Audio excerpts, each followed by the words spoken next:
नमस्कार, झारखंड समाचार में आप सबका स्वागत है। आइए जानते हैं झारखंड की तमाम छोटी बड़ी खबरों को। इससे पहले चैनल को सब्सक्राइब नहीं किया है तो प्लीज चैनल को सब्सक्राइब कर बेल आइकन को प्रेस कर दीजिए ताकि खबरों का अपडेट आपको मिलता रहे।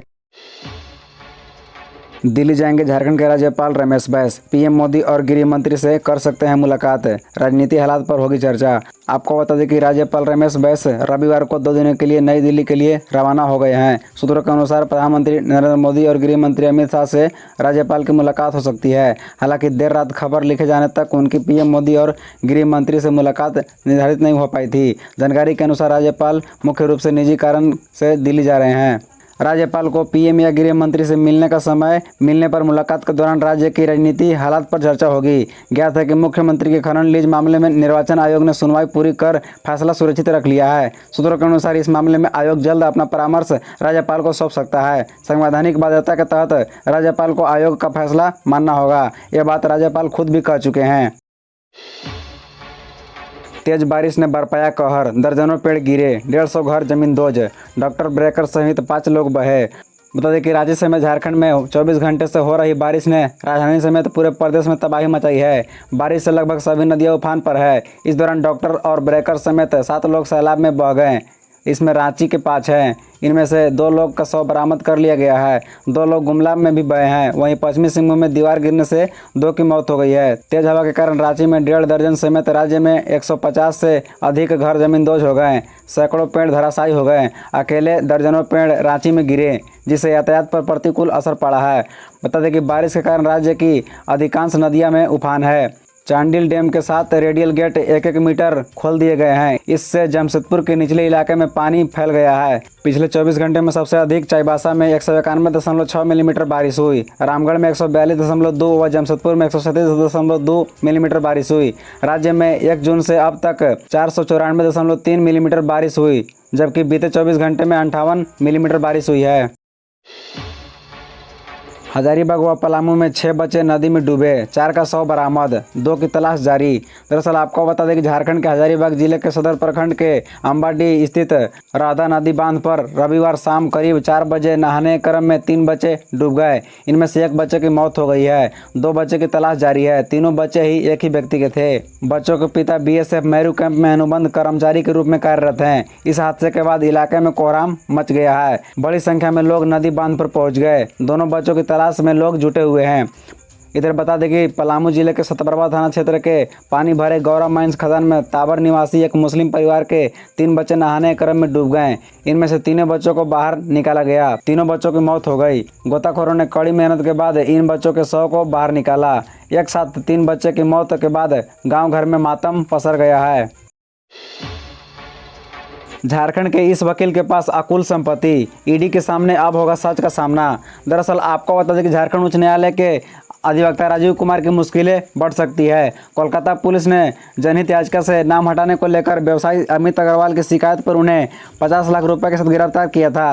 राजीव कुमार के खिलाफ प्राथमिकी में जिक्र है कि उन्होंने नाम हटाने के क्रम में 10 करोड़ की मांग की थी। समझौता 1 करोड़ में हुआ था और पहली किस्त के तौर पर 50 लाख रुपए जब उन्होंने लिए तो कोलकाता पुलिस ने उन्हें दबोच लिया। बता दें कि इसके बाद जांच के क्रम में कोलकाता पुलिस की टीम ने उनके विभिन्न ठिकानों पर जब छापेमारी की तो उनकी अकुल अचल संपत्ति का पता चला। इन संपत्तियों के दस्तावेज भी हाथ लगे हैं, जो परिवर्तन साले ईडी की जांच में महत्वपूर्ण सूत्र बनेंगे। कम सालों में जमा की गई इस संपत्ति में रांची और उनके आसपास उनके और उनकी पत्नी के नाम से काफ़ी अचल संपत्ति है।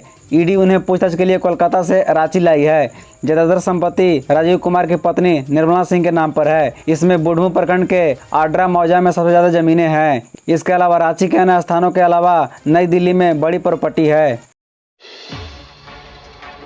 जय श्री राम, झारखंड में हो गया काम। बीजेपी सांसद के ट्वीट से अटकलों की बाढ़। दरअसल आपको बता दें कि झारखंड की राजनीतिक हलचल काफ़ी तेज है। आशंकाओं और अटकलों के दौर पर चल रहा है। मुख्यमंत्री हेमंत सोरेन के खिलाफ खनन लीज केस में चुनाव आयोग के फैसले का इंतजार किया जा रहा है, जिस पर सरकार का भविष्य निर्भर करता है। इसी बीच भाजपा सांसद निशिकांत दुबे के एक ट्वीट ने अटकलों को और तेज कर दिया है। एक लाइन से ट्वीट के बाद लोग तरह तरह के सवाल कर रहे हैं और अनुमान लगा रहे हैं। हालांकि निशिकांत दुबे ने कुछ माफ नहीं किया है। बता दें कि निशिकांत दुबे ने ट्वीट किया कि जोहार, जय श्री राम, आखिर झारखंड में हो गया काम। दुबे ने यह ट्वीट ऐसे समय पर किया जब किसी भी दिन चुनाव आयोग अपना फैसला सुना सकता है। पत्थर खनन आवंटन मामले में हेमंत सोरेन को अयोग्य घोषित करने की मांग की गई है। यदि चुनाव आयोग का फैसला सोरेन के पक्ष में नहीं आता है तो उन्हें कुर्सी छोड़नी पड़ेगी। अटकलें है कि हेमंत सोरेन और उनके भाई बसंत सोरेन के खिलाफ फैसला आने पर मुख्यमंत्री अपनी पत्नी को कुर्सी सौंप सकते हैं। हटिया रेलवे स्टेशन पर चलती ट्रेन से उतरने के दौरान नीचे गिरा नाबालिग, आरपीएफ के जवानों ने बचाई जान। दरअसल आपको बता दें कि हटिया रेलवे स्टेशन पर आरपीएफ के जवान की तत्परता से एक नाबालिग लड़के की जान बच गई। चलती ट्रेन से प्लेटफॉर्म पर उतरने के दौरान उसका पैर फिसल गया और प्लेटफॉर्म और ट्रेन के बीच में वह फंस गया। मौके पर मौजूद आरपीएफ के जवान ने उसे खींचकर बाहर निकाला, जिससे उसकी जान बच गई। उसे मामूली सी चोट लगी है। बता दें कि घटना के बाद प्रेम कुमार सदमे में था। आरपीएफ के जवान ने प्रेम कुमार को मेडिकल सुविधा उपलब्ध कराने की बात कही, लेकिन उसके पिता ने मना कर दिया। महेश बंडल ने आरपीएफ के जवान को बताया कि वे तीनों अपने परिजन को छोड़ने आए थे। उन्होंने आरपीएफ के जवानों को सहायता के लिए धन्यवाद दिया। मौके पर आरपीएफ के एएसआई पीके सिंह, अमरेंद्र कुमार, निधि कुमारी युवा, सीबी मीना आदि मौजूद थे। बहाना बनेंगे विधायक समरीलाल, राजभवन व चुनाव आयोग पर पलटवार की तैयारी। दरअसल आपको बता दें कि झारखंड में सत्ता पक्ष और विपक्ष के बीच चल रहे सहमत के खेल में कांके के भाजपा विधायक समरीलाल राजभवन और भारत निर्वाचन आयोग पर पलटवार का हथियार बन सकते हैं। समरीलाल पर आरोप है कि उन्होंने अनुसूचित जाति के खिलाफ सुरक्षित कांके विधानसभा सीट से चुनाव लड़ा और जीत हासिल की, जबकि एक शिकायत के आधार पर हुई जांच में यह पाया गया कि जातिगत आरक्षण के लाभ के दायरे में नहीं आते। राजभवन को विधानसभा की ओर से उनका अनुसूचित जाति के लिए सुरक्षित सीट से निर्वाचन का मामला और जाति प्रमाण पत्र रद्द करने संबंधी छानबीन समिति की रिपोर्ट भी भेजी गई थी।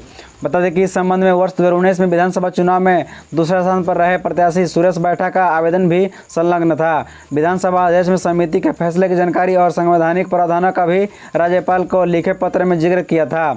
इसके मुताबिक ऐसे मामलों में संविधान के अनुच्छेद 192 में राज्यपाल को फैसला लेने का अधिकार प्राप्त है। निर्वाचन आयोग से विमर्श करने के बाद राज्यपाल इस मामले में अंतिम निर्णय लेंगे।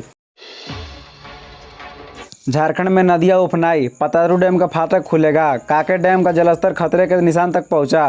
दरअसल आपको बता दें कि झारखंड में लगातार झमाझम बारिश के कारण नदियां उफना गई है। डैम का जलस्तर बढ़ गया है। कई इलाकों में बाढ़ का खतरा मंडराने लगा है। कई जगह नदियां व डैम का जलस्तर खतरे के निशान तक पहुँच गया है। निचले इलाकों को डूबने से बचाने के लिए कयावत शुरू हो गई है। राजधानी रांची के कांकेर डैम का जलस्तर खतरे के निशान तक पहुंच गया है। शनिवार के 10 बजे से कांकेर डैम का एक फाटक खोल दिया गया है। तभी से पानी बहाया जा रहा है। रविवार को भी पानी बहाने का सिलसिला जारी रहा। डैम के कर्मचारियों ने दैनिक जागरण को बताया कि 3 बार सायरन बजाकर लोगों को इलाका खाली करने की सूचना दी गई है। डैम के पास रहने वाले लोगों को अलर्ट रहने को कहा गया है। जब तक पानी बहा नहीं दिया जाता तब तक डैम का जलस्तर खतरे के निशान से नीचे नहीं पहुँच जाता तब तक फाटक बंद नहीं किया जाएगा। कांकेर डैम का अधिकतम जलस्तर 21 फीट है। फिलहाल रांची जिला अंतर्गत कांकेर डैम ही एकमात्र डैम है जिसका जलस्तर खतरे के निशान के ऊपर है। खबरों से जुड़े रहने के लिए चैनल को सब्सक्राइब, वीडियो को लाइक एवं एक दूसरे से शेयर जरूर करें। धन्यवाद।